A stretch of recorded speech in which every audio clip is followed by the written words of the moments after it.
Okay, our video blog check everybody, Azrael here. We're doing a tech vlog. We are here sa Greyhound sa Ayala Triangle kasi kanina we participated sa Honor Your Heart activity with Jump Rope Manila in Honor Philippines. And also, we have a preview of the Honor Magic V2. So makakapag-try ito, it will be launching in a few weeks now here in the Philippines. This is the world's thinnest foldable smartphone. So, eto siya. We're going to try it. Let's do a hands-on test. Napakaganda ng phone na to. It's very, very thin. Hindi siya ganun kakapal. At, okay siya, oh. So, parang comparison with my Honor 90, no? Parang almost same size lang din siya. Pag naka-fold siya, pag naka-fold, magkasing kapal silang dalawa. Parang sobrang thin ito kasi naka-fold. Pero if I unfold it, it's much more thinner than my Honor 90 phone. So that's it. So before I do a hands-on test, pakita ko muna sa inyo yung tech specs na nakita ko sa website ni Honor Philippines. Itong Honor Magic V2 smartphone from Honor Philippines. Okay, let's do this. Tech specs review na tayo. Alright, let's do this. Okay, ito yung tech specs ni Honor Magic V2. No? Sa screen muna tayo. Sa screen, sabi dito for the inner screen, meron siyang 7.92 inches. At sa external screen niya, meron siyang 6.43 inches. At pag inner screen, it's foldable, OLED, up to 120Hz refresh rate. For the external screen, pag OLED din siya, up to 120Hz refresh rate rin din. For the resolution din, the inner screen is 2344 by 2156 pixel. At for the external screen, 2376 by 1060 pixel. Yan ang kanyang specs dito. At 1.0 billion of colors, DCI-P3 white color gamut. And what else? Ang kanyang height, 156.7 mm. At kanyang width, pag naka-folded, it's 74.0 mm. At pag unfolded, it's 100. Unfolded. Tama ba? Kapag folded to unfolded, 145.4 mm. Super thin. Yeah, it is a glass version daw. At ang weight niya is very magaan, approximately 231 grams. At yung kanyang glass daw is 237 grams, including the bag. Super lightweight siya. For the CPU model, ginagamit nito is Snapdragon 8 Gen 2 with a GPU Adreno 740. This is an octa-core. At meron siyang gestures daw, 3 key navigational dock, sabi dito. And for the OS, gumagamit siya ng Magic OS 7.2 based on Android 13. And the interface niya is Magic OS 7.2. For the memory, gumagamit siya ng 16GB of RAM and 256GB of storage. Meron siyang other variant na 16GB of RAM plus 512GB of storage. Kung kukuha nyo ito, I suggest get the 512 kasi super ganda niya. Merong version na nakalagay dito on Honor Magic V2 Ultimate. Ang kanyang RAM is 16GB of RAM plus 1TB of storage. Yun yung version niya with the V2 Ultimate. I'm sure lalabas sa Pilipinas but sa main launching antayin din natin. But I'm very interested for the rear camera niya. The rear camera is a triple rear camera though.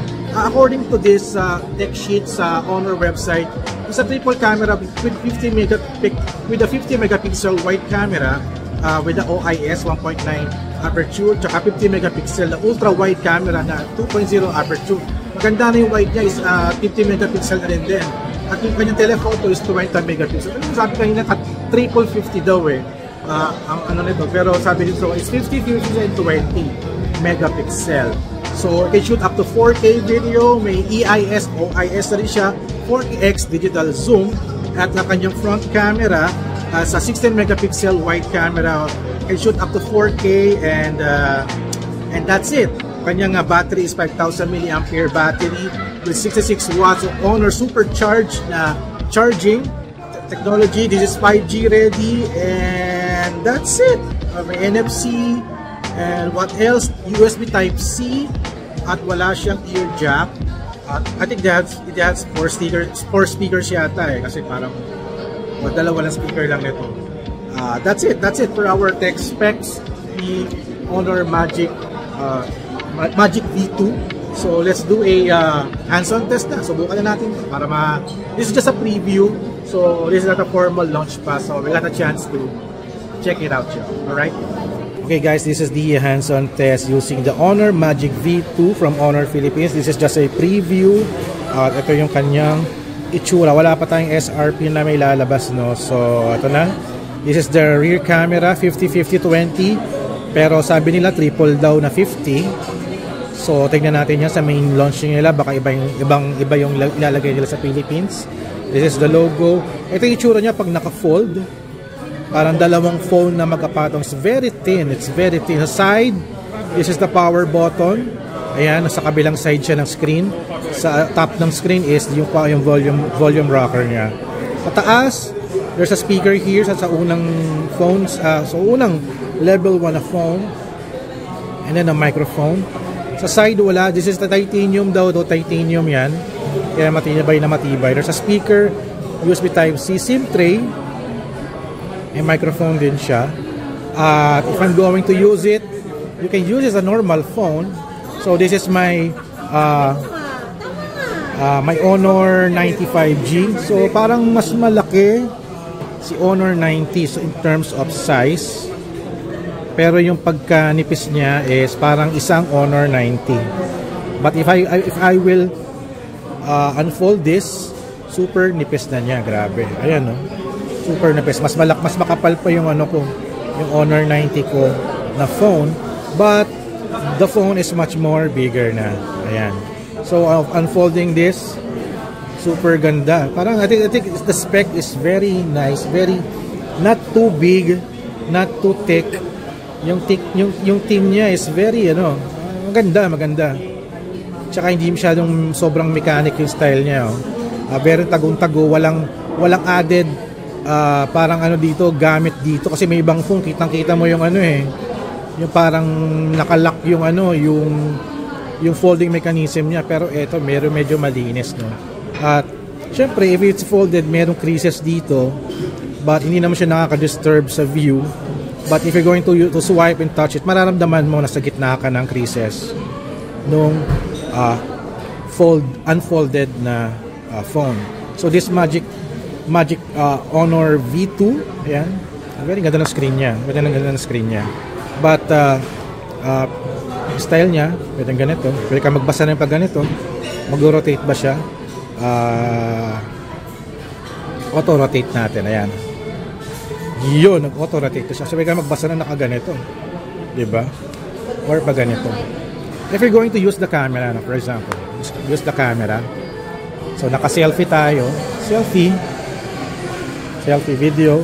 60 fps yan. So, this is the front camera.